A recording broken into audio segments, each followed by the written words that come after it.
Okay, working on this K4600 board. Took this massive capacitor out, which is a 200 volt 330 UF, replacing it with a 200 volt 330 UF. Capacitor is smaller. I believe if I'm doing this right, I have the positive side coming in where it is listed positive.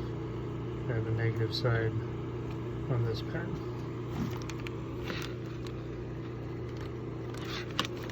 So negative is down towards the bottom, and a negative painted line heading that direction should be down here. So hopefully that is correct. I'm going to solder it in, and I'm going to reflow all these pins. Got new caps, new fuse. That fuse was blown. Replaced that cap as well.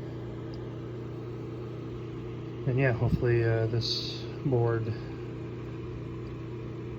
does well. The last one of these I did, it kind of cracked and burnt up. So, could have been my fault obviously, but probably was. But we'll see.